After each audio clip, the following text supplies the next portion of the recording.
For those of you not familiar, Josh Peterson is now a writer, which means he's got a deep collection of Bruce Springsteen cassettes. Dude, I'm already excited for the new movie. I am too.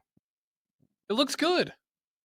I'm actually not. I mean, I'll see it probably. We'll probably watch it. I have Movie no club. interest at all. I mean, I wasn't going to watch the Dylan movie, and then we watched that one. Well, that's because it was chosen for movie club. Anyone chooses Springsteen for this, I'm going to have them excommunicated. Let's watch Springsteen. But Scribes Peterson is penning articles, columns, Columns, takes yes. He's got the quill and ink. for the Husker Max, huskermax.com. And this week, you focused on what would define a good season. Yes, because it's a question that you and I ask our audience Every day. We do. Seriously, we talk about it all the time. We should just do a daily subject called "What will it take for Nebraska to be good?" Actually, John, maybe let's put a pin in that for next offseason. For next offseason, you got it. But I've been thinking about it a lot, mainly because I'm also interested in year 3. Year 3s are super fascinating to me because it is normally the part of a coaching tenure where I think you start deciding if they are moving in or not in the right direction. Well, and Matt Rule has been very open, and everyone Correct. since the day he was hired has been pointing out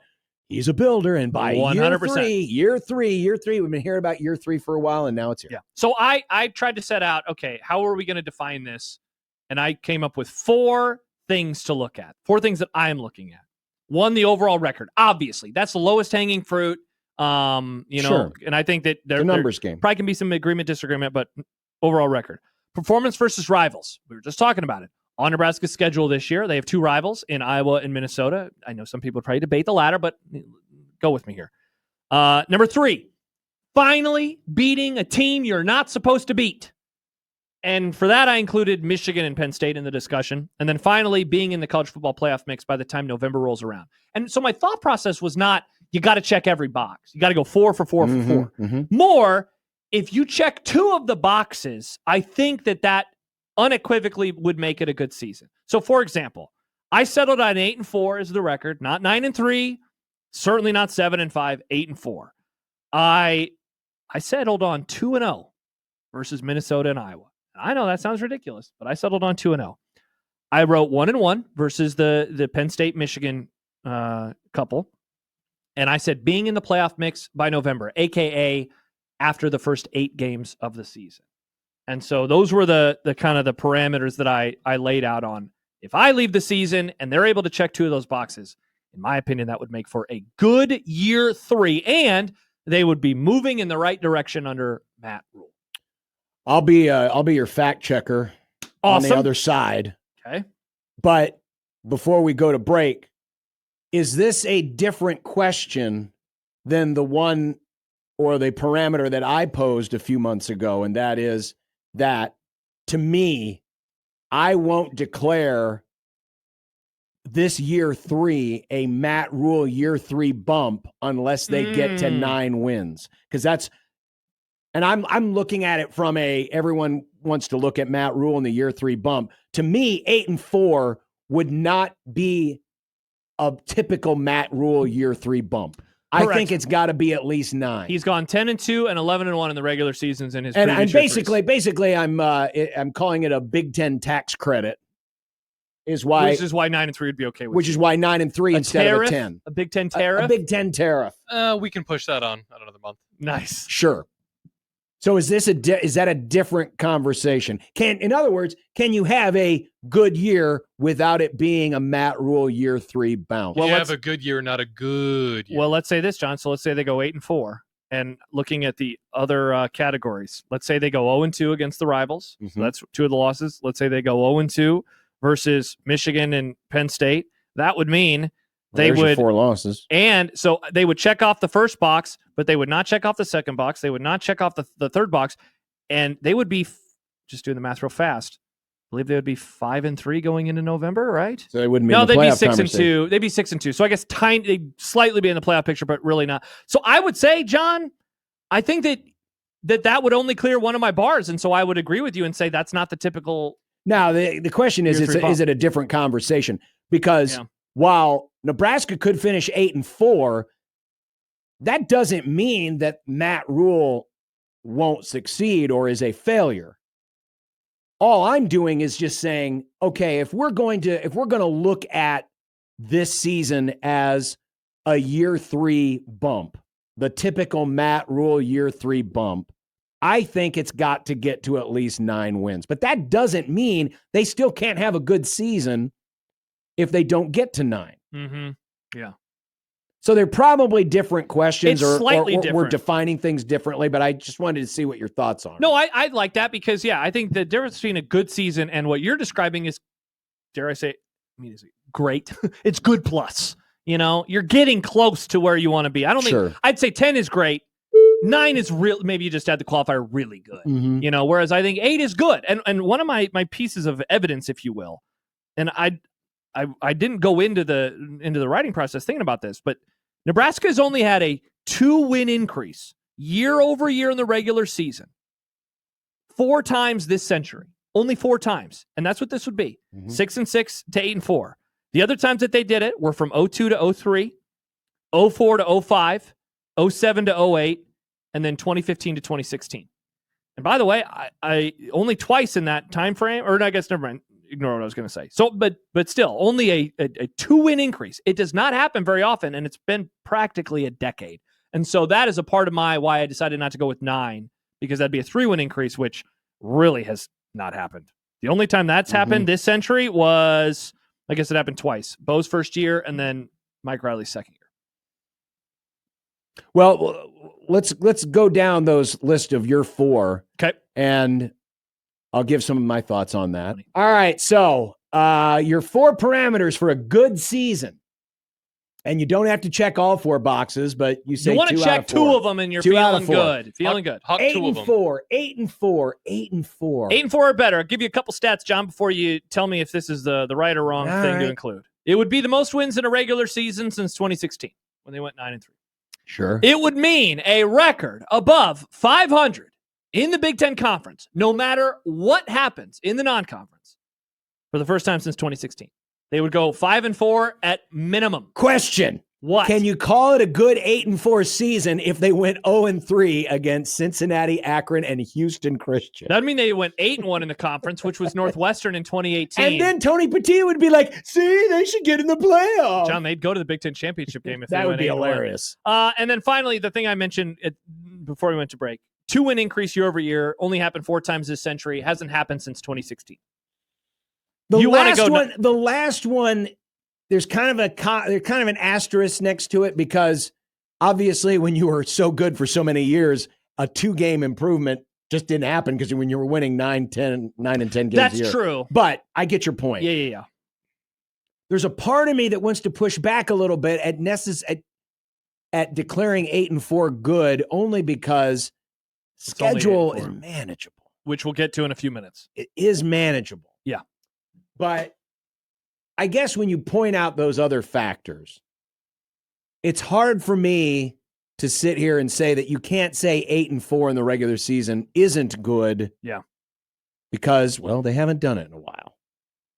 So you're in on it? So I can buy that. Okay. All right. Number 2. Go 2-0 versus Minnesota and Iowa. So last year, Nebraska, they had 2 of their conference rivals, though one of their old conference rivals on the schedule. They had Colorado, they had Wisconsin, they had Iowa. They actually went 2-1. They beat Colorado, they beat Wisconsin, but they lost to the Iowa Hawkeyes in another horrific defeat, 13-10. Since Mike Riley took over, Nebraska has beaten Iowa just 1 time. They are 1-9 in their last 10. Minnesota is 6-1 versus Nebraska since 2017. It is time to end the season going 2-0 versus these 2 teams. As I wrote, John, 1-1 would certainly feel good, like 2-1 felt good last year. No one's trading away last year's win over Wisconsin for a win over UCLA, for example. But is the program really moving in the right direction if they're unable to pick up 2 wins against their biggest tormentors? Got to go 2-0. You know what would actually be funny is if these next 2 of yours, they actually went 4-0 against those teams, but then lost the other 8 games. Then technically 2 of the check marks would have been achieved, but there's no way you could call that a good season. But I get what you're going for here. That would be insane. And that is, let's face it, We just talked about it in the Scott Docterman segment. Some games mean a little more than others. Mm-hmm. Even if in the record, it still only counts for one win or one loss. But it hits differently. And I know what you're shooting for here when it comes to Minnesota, because are they really a rival? No. But they own Nebraska. They of a similar ilk to Nebraska. I could look at this as well as teams that are just living in that middle class. If you want to elevate out of that middle class of the Big Ten, you need to beat the fellow middle class schools. And those are two of the chief ones. Yes. Iowa, especially because it is a rivalry, and Minnesota, because Minnesota has been, I mean, in a lot of ways, both these schools, Minnesota and Iowa, they epitomize what is middle about the Big Ten's middle class. Iowa's last 6 wins have come by an average of 4.2 points. Minnesota's last 4 wins have been decided by 7 points, 7.7 points, and 3 points. Got to do it. Got to get over the hump. Yeah, I can't really find a whole lot of fault in there. I know some people might look at it as, well, Minnesota's not a rival, but I know what you're aiming for here. Fine, yeah. I'll use the word I use at the end, tormentor. Go 2-0 versus tormentor. Right. I mean, if this would have been, we could have had the same question, a few years ago when Northwestern was giving Nebraska the fits. Sure. Even fits? Pun intended. Even fits. Number 3. And this is a great reminder that, they don't have to do all of these things. And so this one is probably the least likely. Mm-hmm. Go 1-1 versus Michigan and Penn State. I added up the number of wins and losses Nebraska has had against traditional blue bloods in the league, which I define them as Ohio State, Michigan, and Penn State. Mm-hmm. Nebraska is 6-14 versus those schools. They've lost 8 in a row versus Ohio State. They've lost 4 in a row versus Michigan. Surprisingly, they're 4-1 versus Penn State. Their only loss, Wang Nachos night, when we were over at the Schaefer's. Mm-hmm. And that was in Mike Riley's last year, his second to last game as a head coach. 1-1 versus those teams. And again, I think that this is the least likely of all of them, but you want to talk about another thing that Nebraska has not done that every school has for the most part in college football. That's pull off a massive Sure. Saturday changing upset. Sure. Their last one is Michigan State in 2015. Their last. And if you think about it, that didn't really derail Michigan State all that much because they still ended up in the playoff. But made the playoff. But it was still noteworthy. I think, not to go back 2 points, but I think in order to define a good season, I think it needs to be 8-4, and one of the next 3 things gets checked off. I like that, yeah. Right? Yeah. Because I just pointed out they could go 2-0 against Iowa and Michigan, or Iowa and Minnesota. They could go 1-1 or even 2-0 against Penn State and it still doesn't guarantee Michigan. anything. And they could lose all the rest of their games, and no one would declare that a good season. Sure. So I think, if you go 8-4 and you get get one or more of the other 3, I think, you can definitely say it's a good season. And for that one, I would agree. Nebraska has not really beaten a team they're not supposed to beat. They've had upsets. They've beaten teams they're underdogs against. They have not beaten a true whoa, they beat them. And I would go even a step further. It's not even about how good the team is, but they haven't beaten a name team. You can't really say Michigan State's a name program. I would agree. But we're talking about one of your fellow historic blue bloods. They've had countless attempts against Ohio State, failed. They've had attempts against Michigan recently, failed, but they have a couple of wins, going back into the Bo era. Penn State. I mean, last time they beat Penn State was in the COVID year, but COVID doesn't count. It really doesn't count. And so, to have a win against a name. Last year, USC, even though it wasn't a traditional USC, it would have been nice to have a win over another big name. Yeah, and the only reason I didn't include them is because, they're kind of in a weird spot, I mean, look, if USC turns into a really good team, then we could, revisit this in November. If USC was suddenly a top 10 team, we can slot them in to pull off an upset. They would be in that category. But for me right now, I didn't want to include them with Michigan and Penn State. The last one, and you mentioned the early schedule or the ease of the schedule. Enter November in the playoff mix. So Nebraska, by the time they arrive at November, and this has happened pretty much every year going back to last decade, they will have played 8 games. Their records, not counting COVID, after 8 games since 2017, 4-4, 2-6, 4-4, 3-5, 3-5, And then in the Matt Rule era, 5-3 and 5-3. So like they have improved at the very least. Through Sure. 8 games, Nebraska's had their best 8-game starts since 2016. But 5-3 doesn't get you in the playoff conversation. 5-3 does not. And so that's why, going to what you said a few minutes ago about the ease of the schedule. And these are numbers that you and I have quoted before. But you look at Bill Connolly's SP Plus in the first 8 games of the season, not taking into account home field advantage, Nebraska will only be an underdog 1 time. On paper. Now, that's as of today. But right now, they're an underdog against Michigan by 12.6 points. So let's just call it 12.5. You give Nebraska a little bit for home field, it's closer to 10. Otherwise, though, they're favored by double digits over everybody except for Minnesota. And that game will probably be closer to a pick'em. So, and look, I wrote it. Like, we've done this a million times. Stop me if you've heard this before. Nebraska with a chance to get off to a good start. But, like, that's why I'm trying to define a good season. They got to do it. Take advantage of this schedule. Yeah, they do. John, they don't play a true road game until Maryland. Well, they really need to avoid those boneheaded losses, John, losses to teams that they should have beaten. They need to avoid what you and I often talk about when we get ready for the season. The will they, should they, won't they, might they. They have too many of the losses in games that we think is will or should win. Yeah. They got to win those should-win games. And there'll be plenty of those in the front half of the season. Dilo says, do they have to be 7-1? No, I think you can enter November at 6-2 in the playoff mix. Because on paper, if you go 4-0 in November with wins over USC and Penn State and Iowa, you'd make the playoff or you'd be in the mix. Now, realistically, yeah, you want to be 7. Would you, so to put a clear definition on this, if you're in the committee playoff rankings, that means you're in the playoff conversation. Say that again. If you're in the committee playoff rankings, you're in the playoff conversation. Yeah, I'd say so. Because they have not been, when's the last time they were in the playoff rankings? I believe 2016. Yes. You know?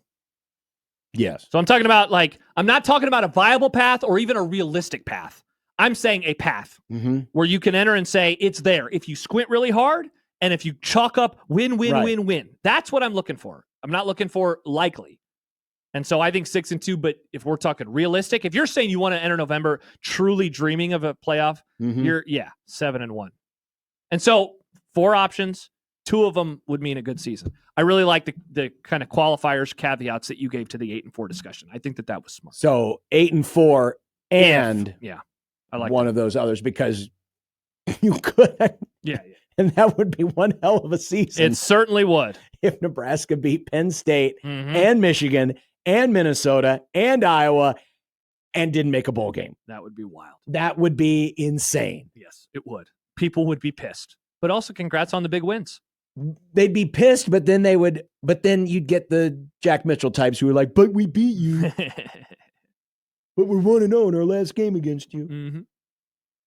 But you're right. I don't think there would be a lot of happy people. No. Because then when they would be like, why couldn't you beat all the other teams? How did you beat Michigan by 14 points and you lost to Cincinnati by 27? I feel like people are. How did you lose to Houston Christian? I feel like that would be funny. Subscribe.